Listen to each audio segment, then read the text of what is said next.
My name is Greg Myers. Thank you for stopping by. I am a student at the University of Arizona, and I am about to present my MS-GIST 909 capstone project with an emphasis on the Battle of Kaiserslautern 1793 that was conducted from 29 to 30 November.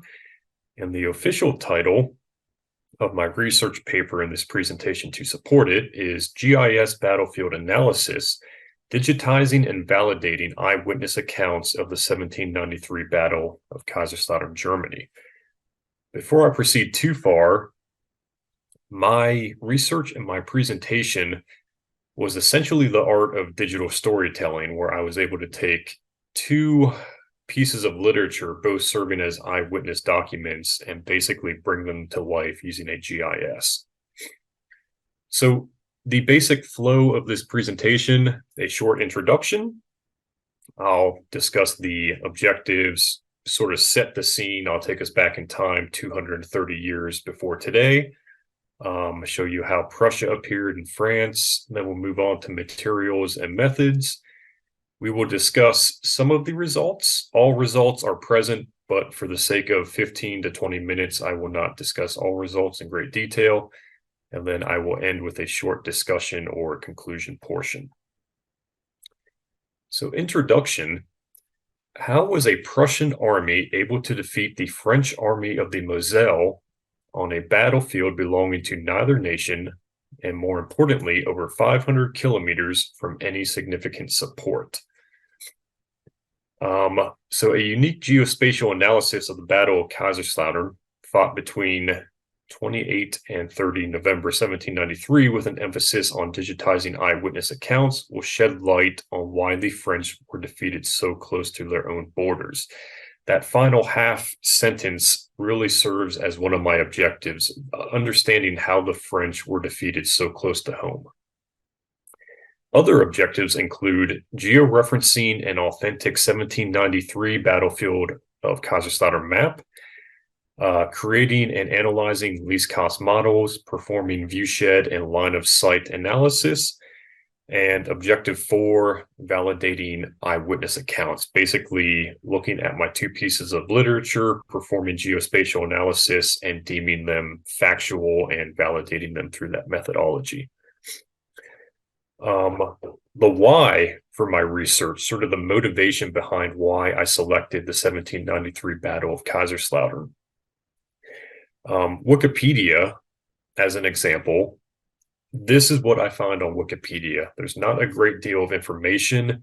This is the only map that Wikipedia presents. There's no topography really associated with it.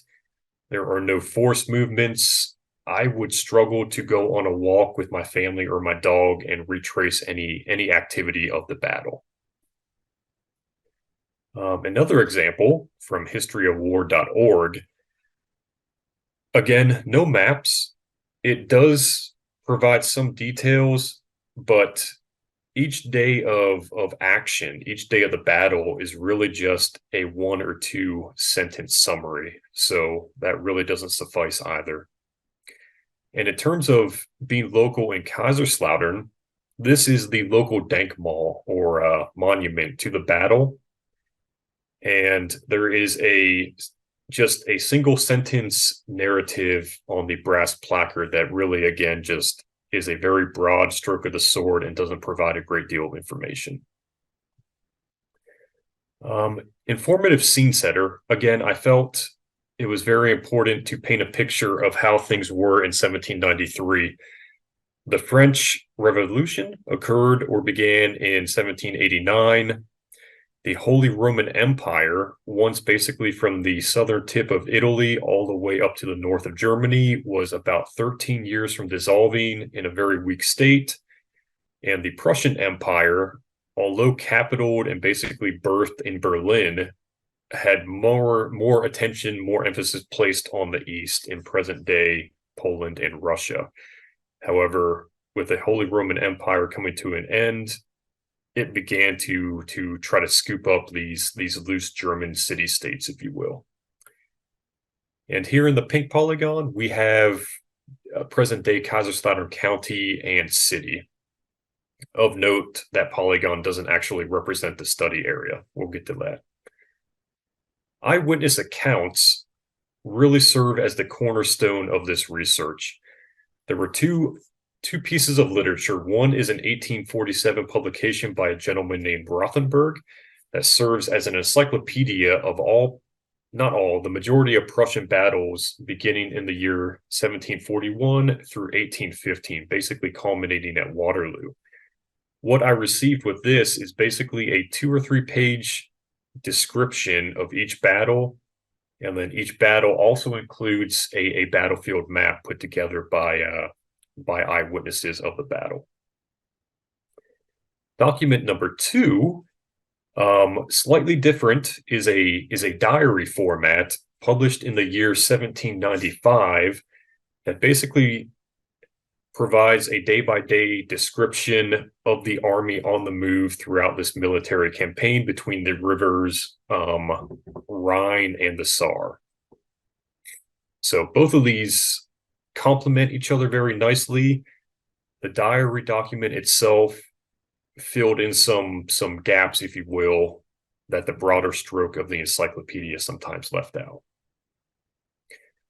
Study area is located in southwest Germany, as inset map Bravo or B demonstrates.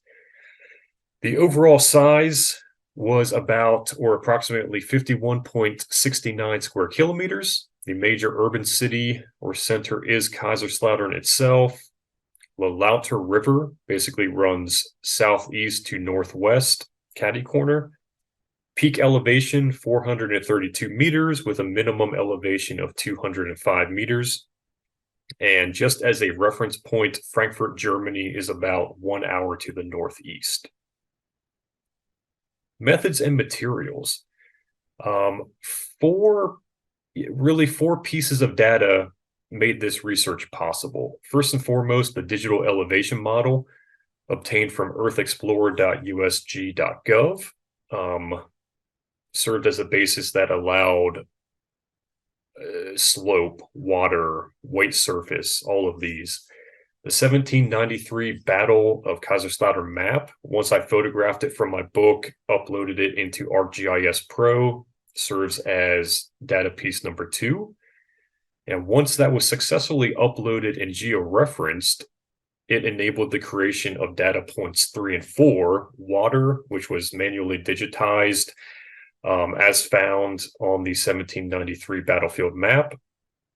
And the army locations were also digitized from their precise location on the 1793 battlefield map post-georeferencing.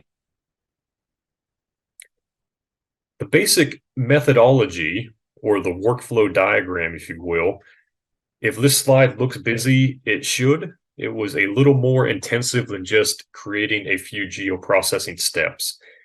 Again, once the map was georeferenced, this enabled a polygon to be created where I could clip the DEM down to size to match the study area.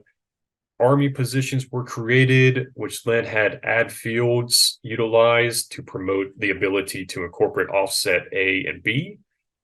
And once these army offsets were created, that would enable other geoprocessing tools such as viewshed and line of sight.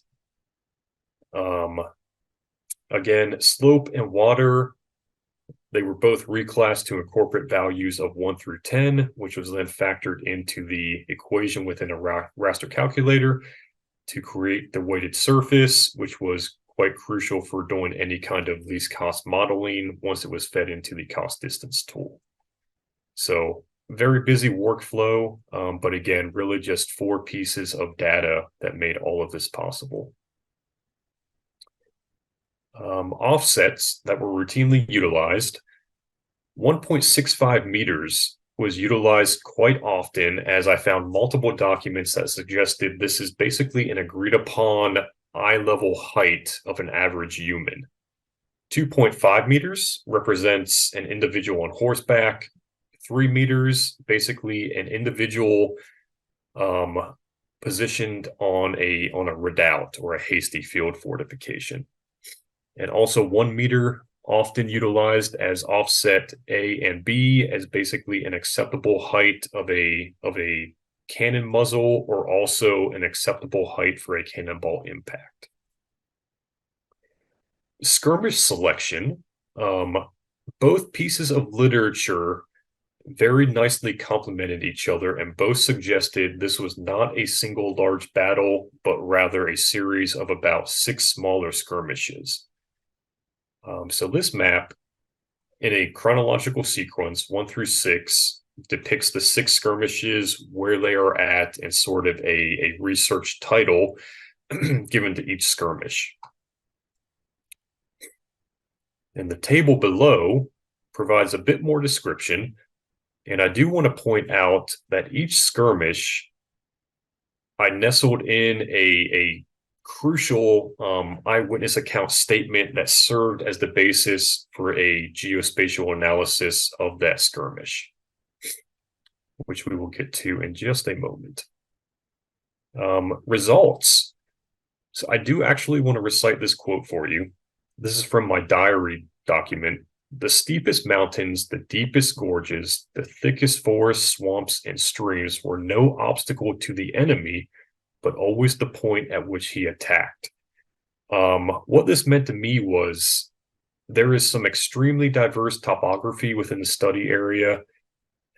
However, the French wanted to attack, they did attack, and they made the most out of the topography.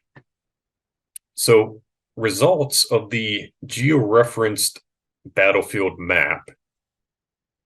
This is the result of spline methodology, which was selected as ArcGIS Pro. If you go to the description, demonstrates or details that spline methodology is best for a very localized area. And that requires a total of 16 points to promote a successful cross or georeferencing. So what I did, I found a total of 8 points around the outer edge of the map, with an additional 8 points towards the center. And what I often sought to do was identify areas where man-made manipulation in the form of a trail could interlink or intersect with water features that were probably not manipulated by mankind. And as I reside within the study area, I was able to go out and do basically an in situ reconnaissance of about 14 out of my 16 spots just to verify their accuracy, and I felt confident using them. The digital elevation model, I won't go into great detail on this, but as you can see, the topography is quite diverse. You have creek valleys, river valleys, mountain peaks to the northeast, beginning in the southwest. You can really begin to understand how the topography is going to channel or funnel any kind of military maneuvers. It's going to dictate where they can go and how they can do it. Weighted surface, again, crucial for the least cost models. Slope was reclassified, and within the raster calculator was multiplied by a factor of 0.35, and water reclassified and was multiplied by a factor of 0.65, indicating that water should be avoided, with slope being the preferred path of traversion within the study area. Skirmish results. Each of these 6 skirmishes resulted in a 2D basic map that presented the skirmish in a chronological sequence of events through balloon captions that routinely, if not always, brought in eyewitness text to tell the story. And then part 2 of that output is the local scene that sought to try to validate the crucial eyewitness statement or the crucial point of that battle. So all 6 skirmishes are in here, but I'm only going to briefly present 3 of them. Skirmish 2, the Otterberg Assault, or Osterberg Assault. You can see the balloon captions, chronological sequence, eyewitness accounts being fed into the captions. And the eyewitness account that I sought to validate was this, which I found remarkable, but basically a French force of 10,000 troops was basically able to traverse this study area and get right up on top of the Prussians before they knew they were present. This was made possible by a viewshed taken from this blue square polygon with an offset A of 3 and an offset Bravo of 2. And you can see how the French were able to traverse and basically get within about 100 to 200 meters of the Prussians before they had any idea they were present. And the other result I do want to share focuses on line of sight, which is the French retreat. Again, our 2D map, chronological sequence of events.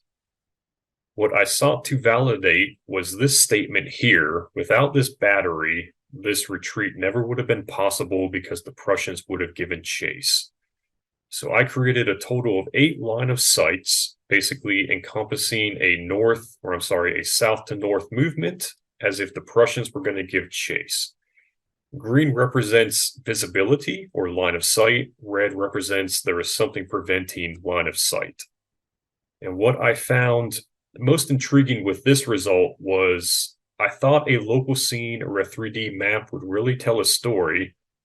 However, a 2-dimensional profile graph really depicts the line of sight ability from about 400 to 1,200 meters from the French cannon position, which really, to me, identified or validated the eyewitness account that those cannons were in such a pristine position that a Prussian chase was just ruled out. So, conclusion, Luss ended one of the strangest battles, which had lasted nearly 3 whole days. Challenges I encountered, the Lauter River present day in most areas is about 3 to 4 feet wide. It really resembles a creek. 230 years ago, it would have been much more of an imposing obstacle for any force to cross. My diary text, it also included a map. However, in electronic format, the map was simply too illegible to really make an impact on this. Findings, I found that nearly all the text included in my 2 pieces of literature was nothing but amazingly accurate, given its age of now about 230 years old. And again, that was made possible through unique geospatial analysis, whether line of sight, viscous modeling, or viewshed. Future research. One such method I do want to explore with future research is taking my maps, moving them online, putting them into field maps, and basically retracing the steps and looking for some kind of area where perhaps a bottleneck or a near guarantee of activity occurred, as with the screenshot above, where a French movement would have been basically bottlenecked in here by slope on the left and the right side, which if the city of Kaiserslautern were interested, could really unearth whatever buttons, cannonballs, coins, whatever they may be interested in. So my closing remark on this, it is November 30th, 2023. It's about 1720 local time where I'm at in Kaiserslautern, Germany. So 230 years to the day, basically to the hour when the French were retreating from the battlefield. I've now presented and discussed perhaps the most in-depth combination of historical context and geospatial analysis that this topic has ever undergone. So with that, thank you for swinging by, and Professor, this concludes my presentation.